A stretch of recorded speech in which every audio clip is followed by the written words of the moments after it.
ازواج مطہرات کی زندگی کا مطالعہ کریں تو ازواج مطہرات کی زندگی، وہ باپردہ زندگی، ایک حمیت والی، غیرت والی زندگی گزری ہے، وہ دیکھیں۔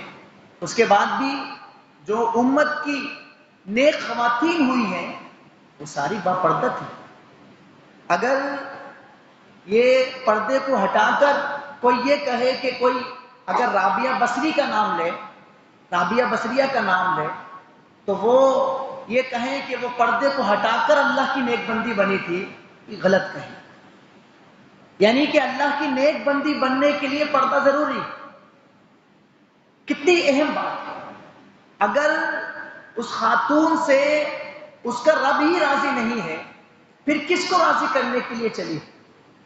تو اس خاتون، جو بھی خاتون اپنے رب کو راضی کرنا چاہتی ہے، اس کو پردے کا اہتمام کرنا پڑے گا۔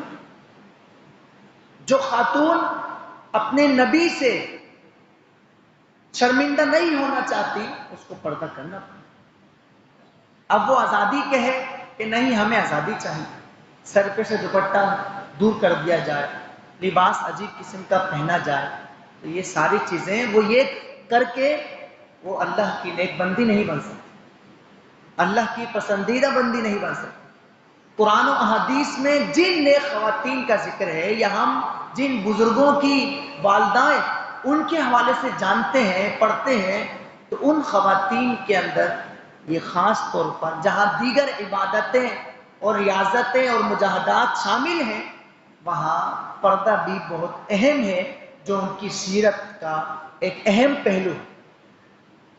یعنی پردے کے بغیر وہ کامیاب نہیں ہو سکتے، رب کی پسندیدہ نیک بندی نہیں بن سکتے۔